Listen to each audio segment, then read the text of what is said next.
বিসমিল্লাহির রহমানির রহিম। প্রিয় আয়োজকবৃন্দ, আমার কাছের প্রিয় 24-এর লড়াইয়ের যারা সহযোদ্ধা, জাতীয় ব্যক্তিত্ব আছেন, সালামু আলাইকুম। আমি একটু ইতিহাসে ফিরে যাই। এখানে অনেক এক্সপার্টরা আছেন, অনেকগুলো ভূরাজনীতি এবং সভরেন্টির কোশ্চেনের তো অনেকগুলো ডাইমেনশন আছে এবং বিভিন্ন মেহমান আসলে অনেকগুলো জায়গা কভার করেছেন।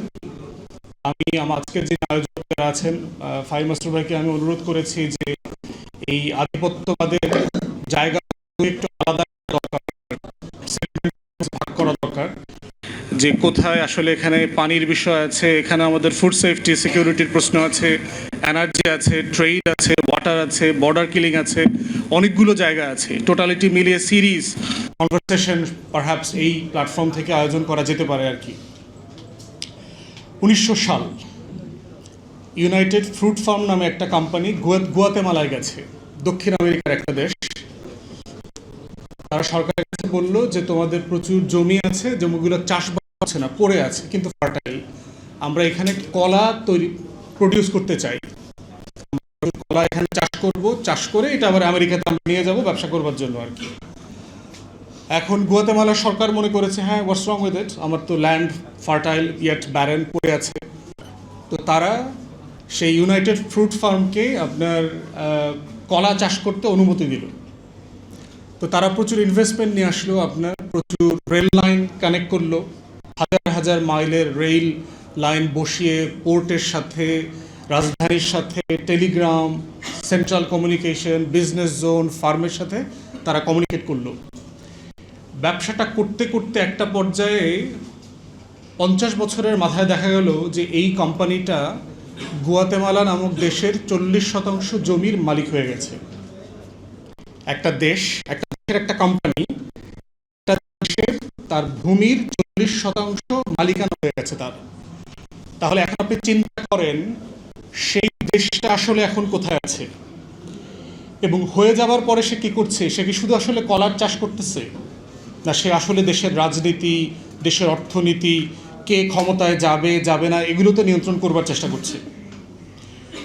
1952 সালে একজন দেশপ্রেমিক একজন মানুষ ক্ষমতায় আসলেন, এসে এই ইউনাইটেড ফ্রুট ফার্মের উপরে ইনজাংশন দিলেন তাদের ব্যবসা এক্সপানশনের ব্যাপারে। দ্বিতীয়ত হচ্ছে যেগুলো তারা জমি কিনেছে কিন্তু কলার চাষ করছে না, সেগুলো আবার ন্যাশনালাইজ করে নিয়েছেন, ট্যাক্স আরোপ করছেন যেন জনগণকে, তার মধ্যে তারা ট্যাক্স দিত না। চিন্তা করে দেখেন, এত ম্যাসিভ একটা কোম্পানি, তারা ট্যাক্স দিত না। এইটা আবার তারা সিআইএকে জানাইলো যে আমাদের বিজনেস ইন্টারেস্ট এখানে কানেক্টেড হচ্ছে। 1954 সালে সিআইএ তার একটা এলিট নেভি পাঠাইলো, সিল কমান্ডো পাঠায়া প্রধানমন্ত্রী যাকে ছিল তাকে আত্মসমর্পণ করতে বাধ্য করলো এবং তাকে এক্সাইলে পাঠিয়ে দিয়েছে। এরপর থেকেই দেখবেন যে একটা পলিটিক্যাল সায়েন্সে আমরা একটা টার্ম ইউজ করি, রিপাবলিক। গুয়াতেমালাকে কেন্দ্র করে কোস্টারিকা, আইভরি কোস্ট, এই চারপাশে বেশ কয়েকটা দেশে এই একই কোম্পানির আপনার কলার চাষ করতে পারে। পরবর্তীতে এই ব্যবসাটা তার নাম চেঞ্জ করতে বাধ্য হয়। চিকিতা দেখবেন যারা পশ্চিম আমেরিকাতে অথবা পশ্চিমের দেশগুলোতে কলা কিনেছেন, আমরা দেখেছি এই ব্র্যান্ডের কলা আমরা খেয়েছি, চিকিতা ব্র্যান্ড আর কি, তারা নাম পরিবর্তন করে এটা করেছে। এখন দেখেন আমাদের এই যে আধিপত্যবাদের গল্পটা, আলাপটা যখন আমরা তুলি, আমাদের এই ভূখণ্ডে ব্রিটিশ কোম্পানিকে ছাড়া এই লড়াইয়ের গল্প আমাদের নিকট ইতিহাসে আপনি এটাকে কানেক্ট করতে পারবেন না, যেটা শুরুটা কোথায় হয়েছে এবং কিভাবে শুরু হয়েছে। একটা সিম্পলি কোম্পানি দিয়ে 1600 শতাব্দীতে লন্ডন স্টক এক্সচেঞ্জে একটা কোম্পানি রেজিস্ট্রেশন করেছে ইস্ট ইন্ডিয়া কোম্পানি নামে। তারা আসছে বাদশাহ আলমগীরের কাছে ব্যবসা করবার জন্য অনুমতি চেয়েছে, জায়গিরদারের মতো, আমাদেরকে একটা জায়গা দেন, আমাদের এই পোর্ট ব্যবহার করার অনুমতি দেন, আমরা এগুলো করবো, আপনাকে এত টাকা দিব বছরে, এবং আমরা জিনিসপত্র দেশের বাইরে এক্সপোর্ট করবো, ইংল্যান্ডে, ইউরোপে নিয়ে যাবো আর কি। সিম্পল জিনিস, আপাত দৃষ্টিতে মনে হয়েছে কোনো সমস্যা নাই, কিন্তু ব্যবসাটা করতে করতে কোথায় গেল? ইনফ্যাক্ট এই ইস্ট ইন্ডিয়া কোম্পানি 1600 শতাব্দীতে এখানে আসছে, ইউরোপের অনেকগুলো দেশের সাথে সে ইন্ডিয়াতেই যুদ্ধ করেছে, পর্তুগিজদের সাথে যুদ্ধ করেছে, ডাচদের সাথে যুদ্ধ করেছে, তারপর হচ্ছে ফ্রেঞ্চদের সাথে যুদ্ধ করেছে। কেন করেছে? এখানকার ব্যবসার নিয়ন্ত্রণকে কেন্দ্র করে। এবং এই নিয়ন্ত্রণ নিতে নিতে একটা জায়গাতে এসে 1757 সাল হয়ে গেছে। আপনারা জানেন যে এখানকার যারা উচ্চবর্ণের হিন্দুরা ছিল, ব্যবসায়ীরা ছিল, যারা প্রচণ্ড নবাব বিরোধী ছিল, মুসলিম শাসনের অধীনে তারা মনে করছে যে আমাদের দম বন্ধ হয়ে যাচ্ছে, তারা সবাই মিলে এই ইস্ট ইন্ডিয়া কোম্পানির সাথে চক্রান্ত করলো, যেটা আপনি দেখবেন যে ওয়াটসন কনস্পিরেসি বলে আর কি। জগৎ শেঠ, মীর জাফর, উমিচাঁদ এবং ওয়াটসন নামে একজন ব্রিটিশ ইস্ট ইন্ডিয়া কোম্পানির কর্মকর্তা, সিভিল সার্ভেন্ট, যে কোনো ফর্মে বলেন, তারা সবাই মিলে কলকাতায় এই খিচুড়িটা পাকিয়েছে যে নবাবকে, সিরাজউদ্দৌলাকে কীভাবে এখান থেকে সরাতে হবে, এবং ক্যারেক্টারগুলো ফলো করেন তারা আসলে কী কী ক্যারেক্টার করছে, এবং এইটা আজকের সাথে মিলায়ে দেখতে হবে আপনাদেরকে। এই যখন আমরা বলছি জগৎ শেঠ, উমিচাঁদ, রায়দুল্লভ, এরা আসলে কে, কারা? এসালম, বসুন্ধরা, মেঘনা, ইউনিমার্ট, ইউনাইটেড, সিটি, টিকে, গত 10-15 বছরে বাংলাদেশে যত সিন্ডিকেট হয়েছে, যত যাদের কারণে আমরা 60 টাকা 80 টাকার তেল 200 টাকায় কিনেছি, 70 টাকার চিনি 160 টাকায় কিনেছি, 1500 টাকায় কাঁচামরিচ কিনেছি, উহারা কাহারা?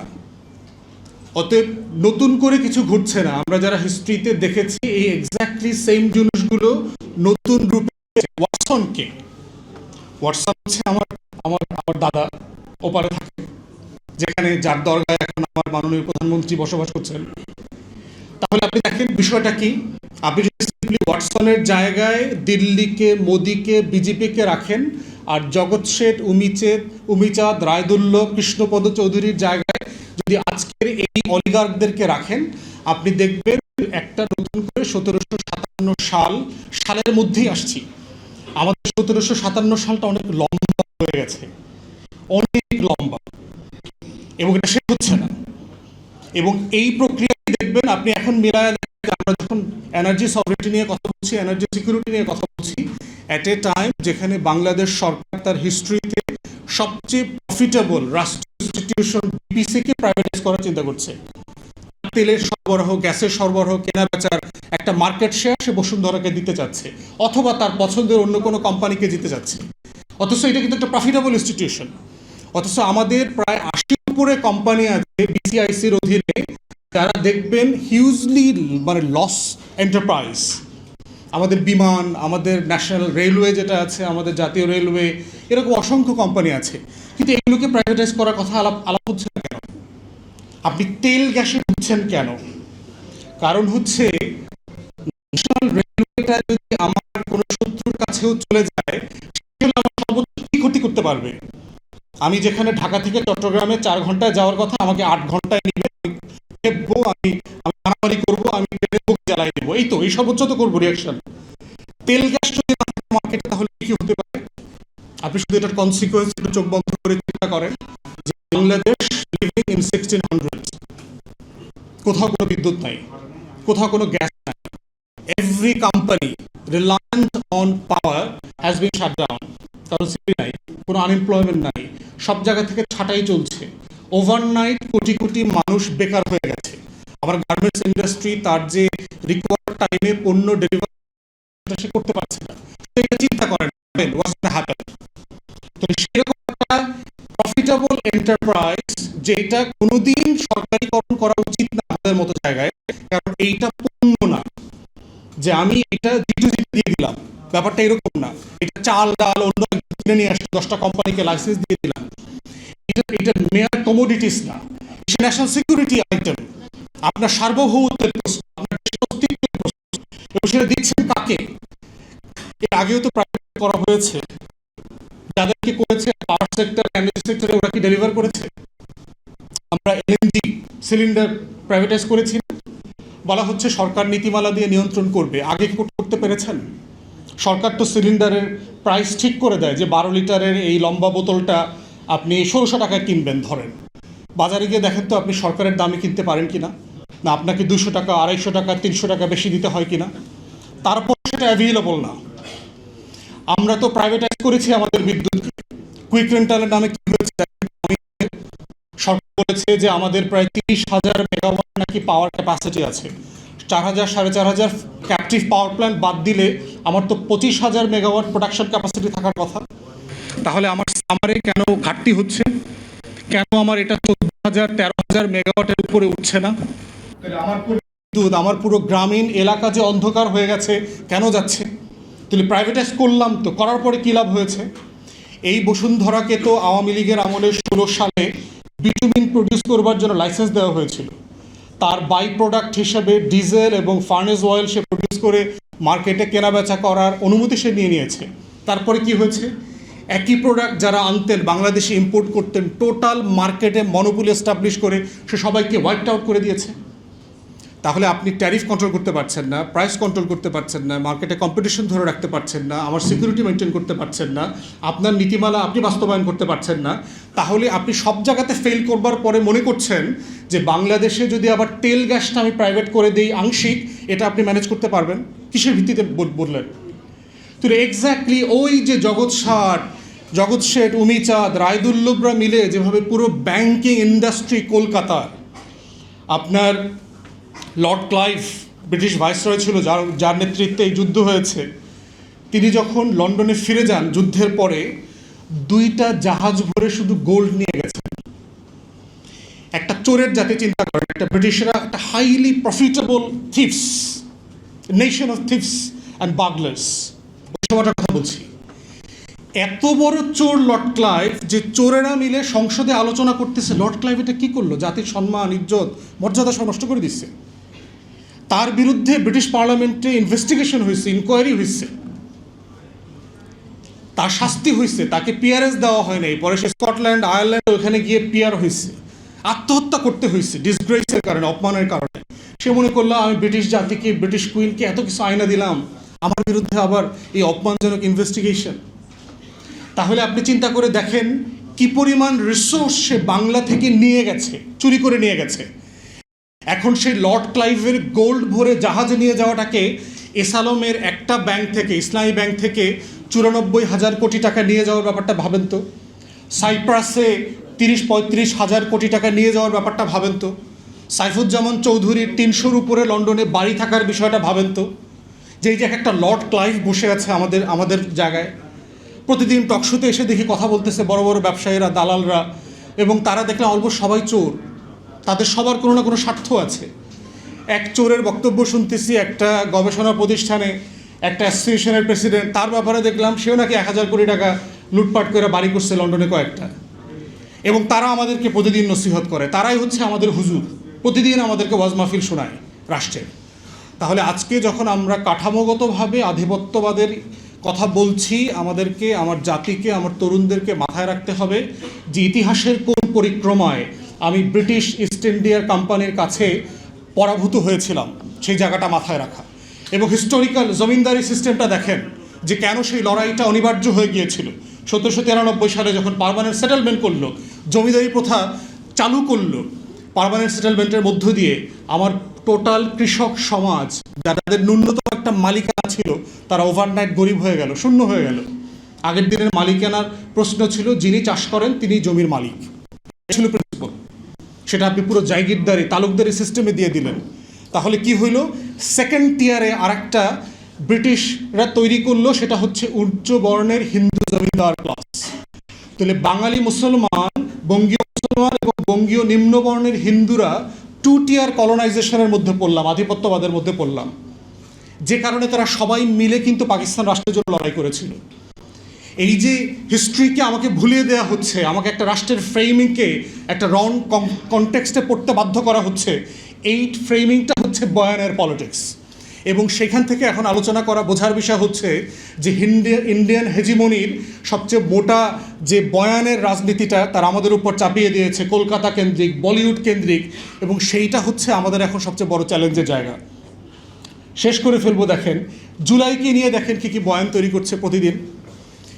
প্রথম কথা বলছে যে আমরা যারা জুলাইতে আন্দোলনে ছিলাম, পক্ষে ছিলাম, আমরা নাকি মুক্তিযুদ্ধকে ছোট করি প্রতিদিন, আমরা নাকি মুক্তিযুদ্ধকে জুলাইয়ের মুখোমুখি করি।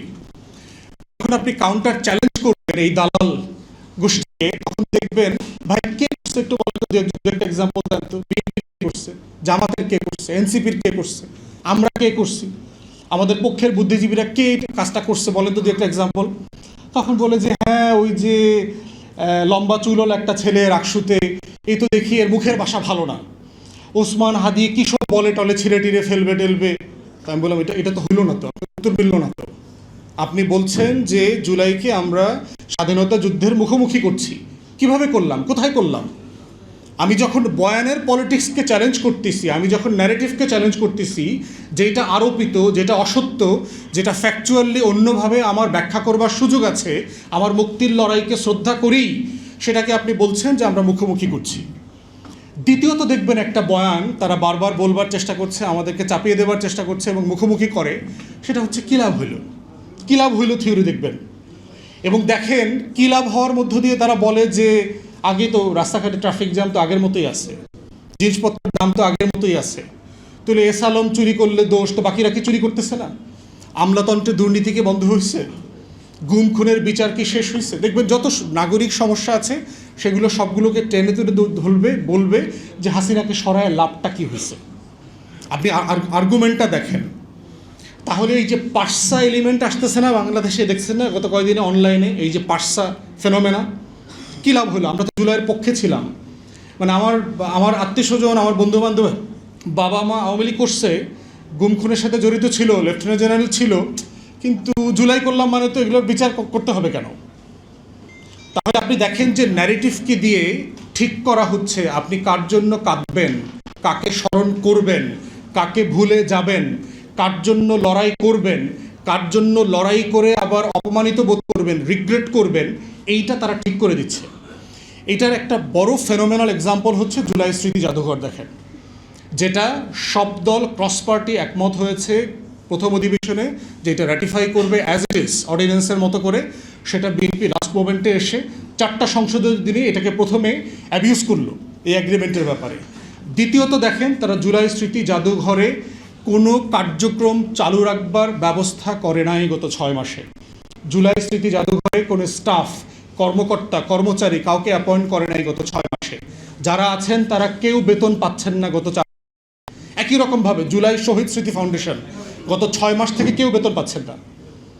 তাহলে আপনি জুলাইয়ের সবচেয়ে বড় বেনিফিশিয়ারি, আপনি জুলাইকে ধারণ করেন, পক্ষে ছিলেন বলে দাবি করছেন, কিন্তু বয়ানের রাজনীতিতে আপনি কিন্তু এক্স্যাক্টলি বিজেপির, আওয়ামী লীগের, দিল্লির, কলকাতার যে হিন্দুত্ববাদী ফ্রেম বয়ান, সেটা আপনি আবার প্রমোট করছেন, সেটার উপরে আমল করছেন।